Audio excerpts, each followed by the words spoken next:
everybody and welcome back to my channel, or welcome to my channel if you are new. For today's video, I'm just going to be sitting down and talking to you guys and giving you guys another health update. If you've been following me for the past few years, you know that I have been struggling big time with chronic illness and not knowing exactly what is going on with my body. Specifically, my issues are mostly GI related. I will go ahead and leave an entire playlist down below of all the videos I have done like this one, where I am talking about my health, procedures I've had, and stuff like that. But I know that for me personally, I really like documenting this kind of stuff in case it could help anyone out there who is also struggling with similar issues like me and not having answers. And now that I've gone on, I'm just gonna go ahead and get started. So just a little quick summary. I had an endoscopy back in January of 2022, and it came back completely normal. I don't have celiac, I don't have H. pylori or anything else like that. So the next step was to do a colonoscopy, and it took forever to get that scheduled. So I finally had that at the end of August of 2022, and that came back normal as well. So I don't have Crohn's, and I don't have colitis, and I don't have something called microscopic colitis either. And although I'm super happy that it did come back clean,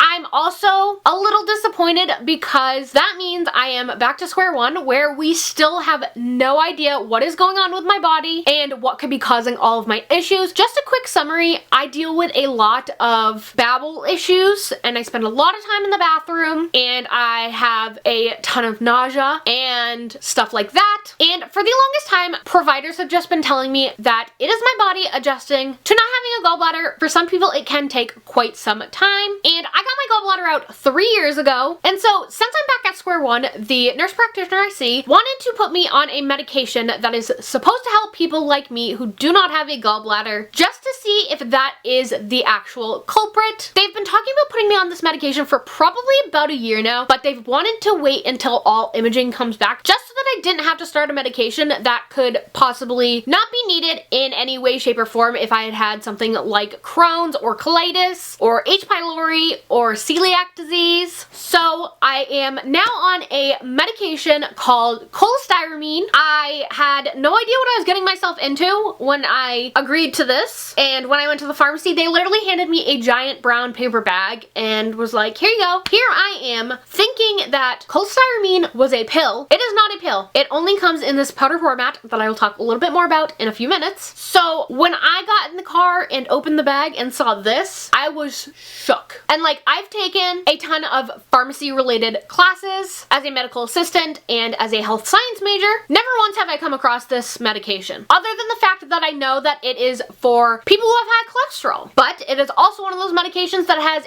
another purpose, and that is for people like me who have severe bowel issues after having their gallbladder removed. But I did want to go ahead and show you guys that this is what I picked up from the pharmacy. Getting more into the specifics about cholestyramine, it comes in this nifty daily dose packet that you have to mix with 8 ounces of water, orange juice, or applesauce. You have to take it an hour after you've taken all your other medications, or you have to wait 4 hours to take your regular medications after you've taken this. So that is how it has kind of thrown a wrench in my schedule. I'm used to getting up, taking my pills, getting ready, heading out the door, and now I know this really isn't a big step to be adding into my morning routine, but it's obnoxious because I can't take it until an hour after I've taken my morning meds. Now, one thing I will say is that I like that they are in single packets because I have to take this with me on the go pretty much. Typically, I'm doing this in the car or when I get to work. So that is one thing that I do like. I am not a fan of the flavor. It is flavored orange. I am not someone who likes anything orange flavored anymore because when I had my colonoscopy, everything that I used for my prep was orange flavored. The Gatorade that I used to mix with my Miralax, orange Gatorade. I literally, the thought of orange Gatorade makes me gag now because of how awful it was. I had orange Jello, never eaten that again. But it would be really nice if this was unflavored so I could mix it in with like my Powerade. I mean, I'm sure I could mix it in with Powerade, but it would probably taste even worse. The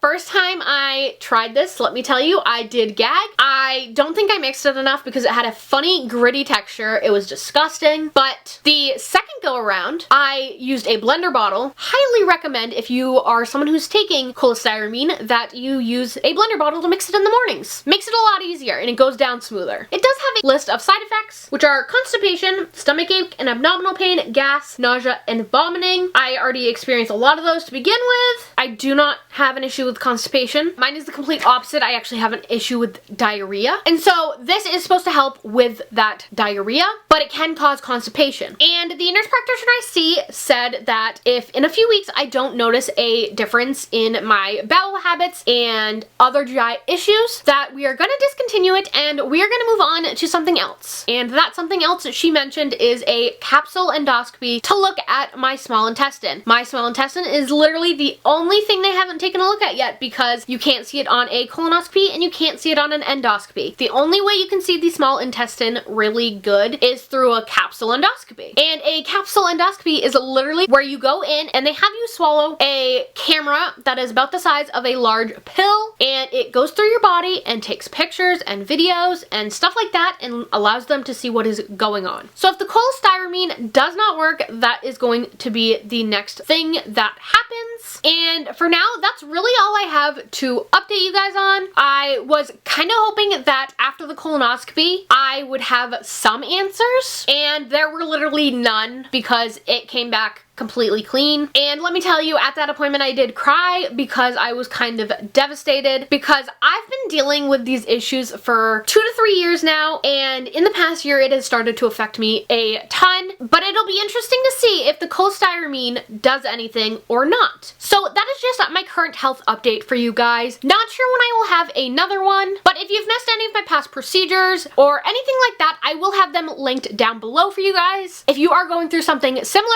leave me a comment down below. While you guys are down there, be sure to hit that subscribe button if you haven't already. I upload new content regularly and would love it if you would become part of our little family. Also be sure to hit the bell so that you are in fact notified every time I do upload a new video. I hope you guys liked this video and I'll see you guys next time. Bye guys!